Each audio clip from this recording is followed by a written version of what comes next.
Western, English, dressage, trick riding, rodeo, driving and harness, to both movie industry and private clients. With 31 years of training horses for film, Mr. Peterson has become an actor, favorite, sought often in Hollywood as a horse wrangler. His best-known works include Black Beauty, The Horse Whisperer, Hidalgo, Flicka, Dreamer, City Slickers, Appaloosa, Runaway Bride, and Black Stallion. His tremendous patience, kindness, and understanding allow him to train horses to do what others might claim to be impossible. Please join me in welcoming Rex Peterson.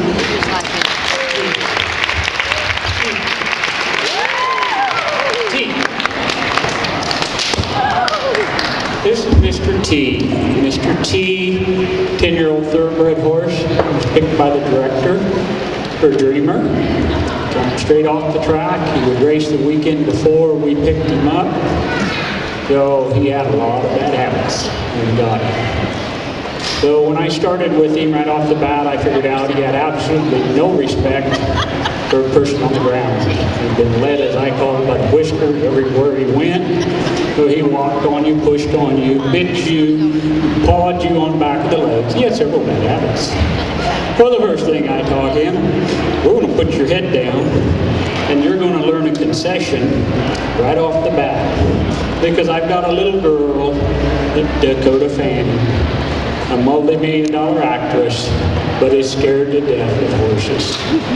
So when I put this horse's head down and made him learn to walk with Dakota, I made it safe for her to avoid him walking on her feet, to slow down and to walk with Dakota, and not push her around, not to agitate her. By the end of the film, little Dakota loved this horse.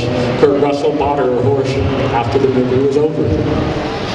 But this horse went on. We used him on Flicka. I've used him on several commercials. I've used him on several things since then. And he's become a pretty good movie horse. But it all started with my foundation that I teach all of them. But they must respect me. They are not my buddy, my pard. They are my employee. I pay all of their bills, their doctor bills, their feed bills, their shoeing bills, their blankets. I do everything for them. So as of such, as my employee, he must respect that I am the employer. He had never paid the feed bill, the electric bill, or anything, so he's not my pard. He never bought me a cold beer. He ain't my bud. But I do take the best care I can of him because they've made me a lot of money. But I do not allow rudeness out of them, ever, ever. And it starts with the foundation when I walk in the corral and I hold him. I walk in the corral to catch one. He must turn and face me. He does not turn his butt towards me. He turns and looks at me when I walk in that corral. That's the foundation of all my training. You look at me at all times.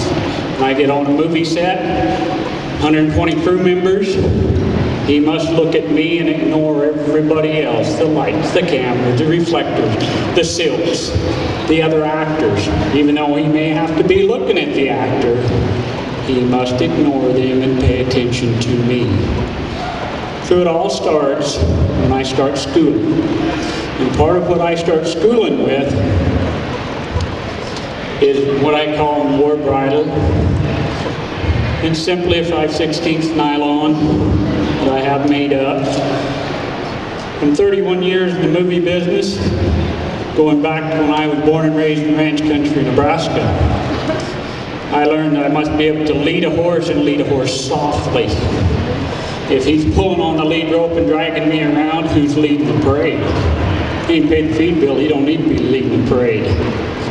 So I put something on him that I can control him, and I want softness. Alois Podolsky said to me 31 years ago, riding horses is in search of lightness. Everything I do, how lightly can I get him to do it? The great thing about the war bridle, I can put quite a bit of pressure right up here on an open nerve. I can get his attention in a hurry. He can't drag me around.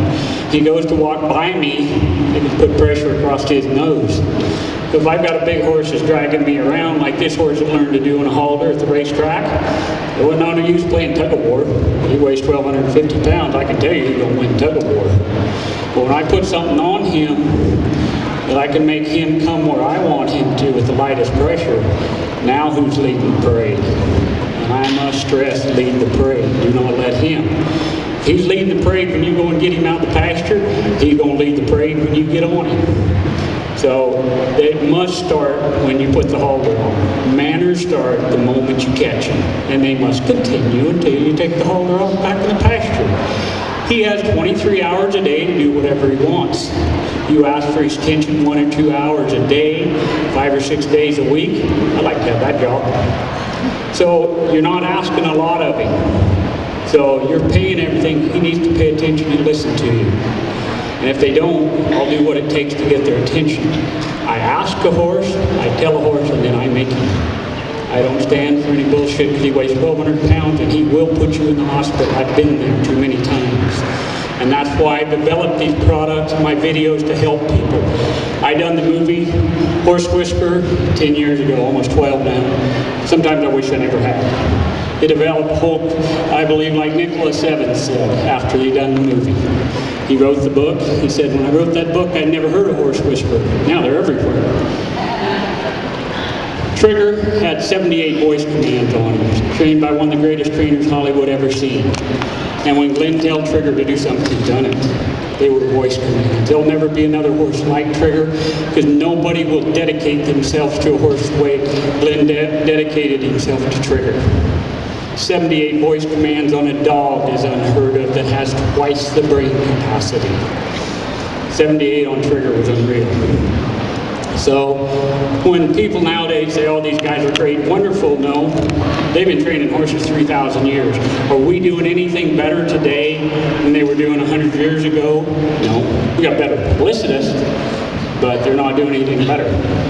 Because we're not doing half what they did with them 100 years ago. They done everything with them. They went to town for groceries. They done everything with horses.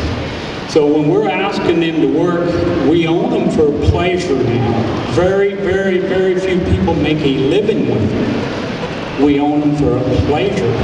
And if he's a problem, he's no longer a pleasure to be around, to own, to say, that is my horse. So that's why I developed my tape, and I, within the last year, started doing these clinics. I've seen several horses come to me that was at other trainers, at other places, and people got in trouble with them and got hurt. And I said, there's no reason for this. There's ways to correct everything that a horse does.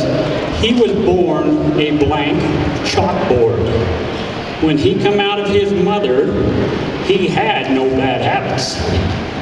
Mankind put every habit on him, good, bad, or indifferent, was put on him. Bite, kick, strike, buck, rear, it was taught to him. And in 31 years in the movie business, I put every one of them on a horse. Well, I know what put them. This was developed for horses that were bad to bridle, that you couldn't clip, you couldn't pull their mane. I've used it quite a bit in the movie business, but when you drop that eye lower than your eye, you're going back to Mother Nature. He runs in a herd society. When he drops that eye lower than mine, I give, you are the boss. Lots of bad horses, when you start them, they're up here, and I'm the king of the mountain. You start dropping that eye lower than yours, and all of a sudden they go, I guess you are stronger than I am. No, I'm not. I just have a better pressure system on him right now that he cannot outfight me. And that's what kind of pressure. Search of lightness. How lightly can I ask this horse to do this? And he'll do it. Dakota Fanning, 9 years old, could walk with her hand right here and walk this horse all day.